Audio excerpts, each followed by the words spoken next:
I was listening to an interview about the upcoming presidential election when something struck me. Something obvious, something I've seen for years, but it struck me. We'll ponder that next on the Constitution Study. There's one thing you have to know wherever you make your stand. Came from a long through line of everyday Americans.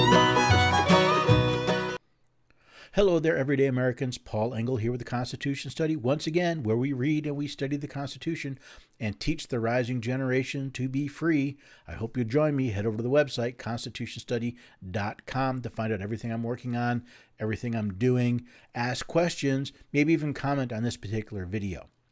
This is a Ponder This, so let's jump right into it because let's face it, I think we all find presidential elections kind of infuriating. But as I was listening to this one interview, and I've actually, since I noted this, I've heard several interviews, several discussions. In this case, it was about the Democratic candidates. And it all revolved around how they looked, what their sexual orientation was, how old they were, whether they were male or female. Have we really fallen as a nation so far that we now pick our president by a beauty contest rather than looking for the most qualified person? Are we really to the point of it doesn't matter what they say or what they do, they're picking candidates based on how they look? Now, as I understand it, a lot of the reason that they believe John F. Kennedy won his election was because he looked better than Richard Nixon on TV. It was the first race where they had televised presidential debates, and they just said Kennedy looked better. And ever since, looks and imagery have become part of the electoral process, especially at the presidential level. But really, folks, is the most important thing how old a person is? Or whether they're a male or a female, or whether they're gay, straight, or trans, or any of these things? Is the most important thing their political party? Have we really fallen as a nation? How long before the presidential election is held in Atlantic City, where we're going to take all the candidates and we're going to parade them around in swimsuits? I mean, I find it disgusting that we've gotten to the point where people, either the people who are making their decisions or the people who are handling these candidates, have evidence that the best way to get elected is to look good, not to be good. To look the part, not to have done anything, and most of all, nothing involving their upholding of the Constitution. These are men and women who are seeking a job that will swear to uphold the Constitution of the United States, and we don't seem to care what they think about the Constitution of the United States. I listen to some of these people, and I'm like, how stupid are you? Whether it's one candidate saying, they're going to, it's the day they get into office, they're going to pass an executive order banning guns or banning certain types of guns, or they're going to issue an executive order to establish some new law or some new agency, even to the point of, they're going to do things in the budget. The president doesn't do these things. They're not legally allowed to do these things. And we, apparently, as Americans, do not care. We've fallen to the point of bread and circuses. I mean, the next thing, okay, maybe it's not an Atlantic City beauty contest. How long before it's a coliseum and they're like gladiators? Are we going to pick the cutest one?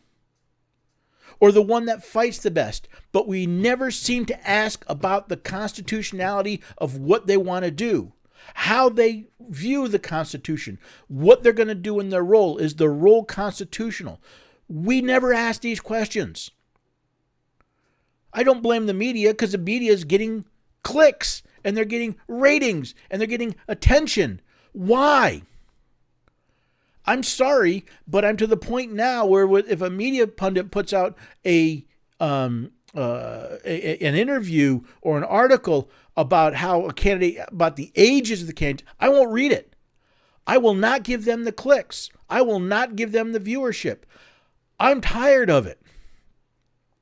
If we have fallen so far as Americans that we're going to pick the commander-in-chief of our military, we're going to click our representative in foreign affairs by their age, their sex, or how they look on TV, we don't deserve to be a free people.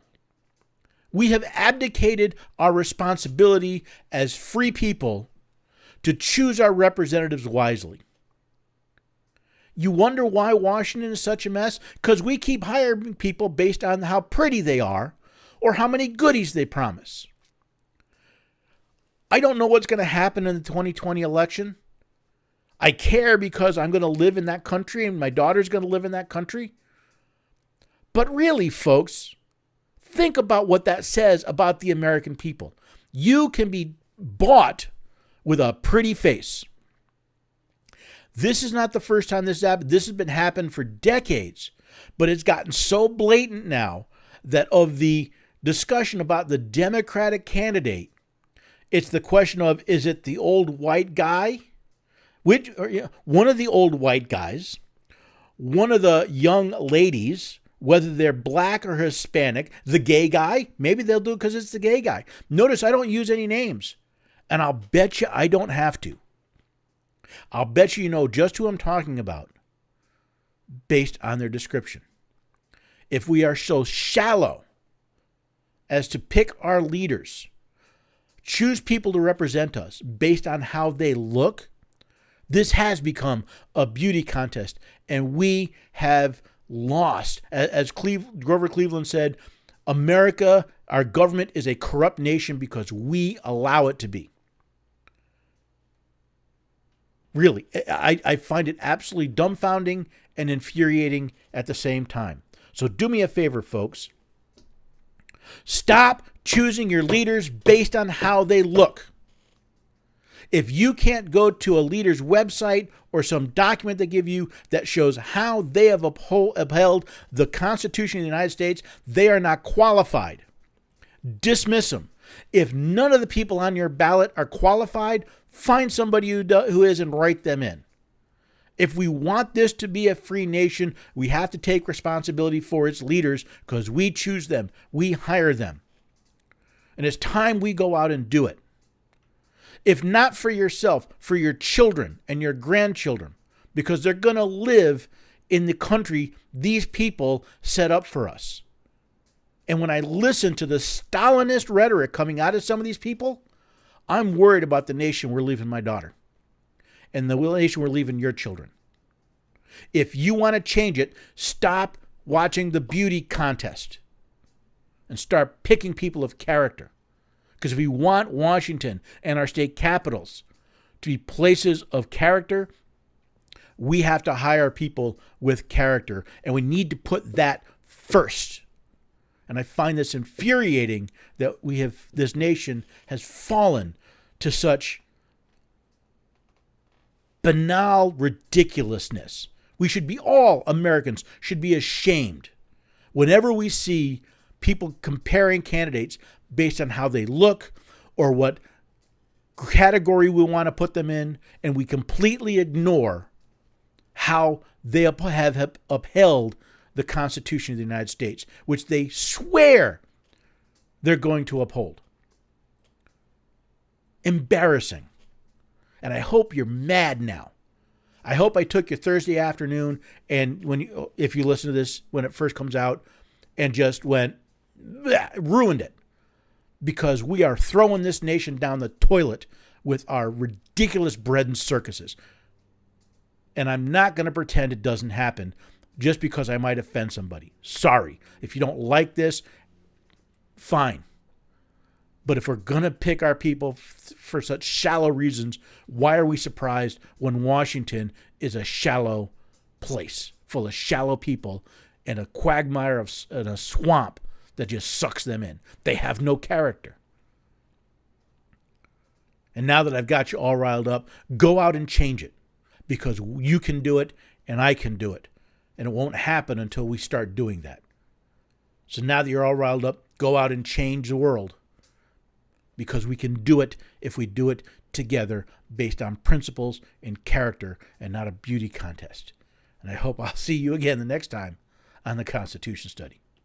There's one thing you have to know wherever you make your stand. Came from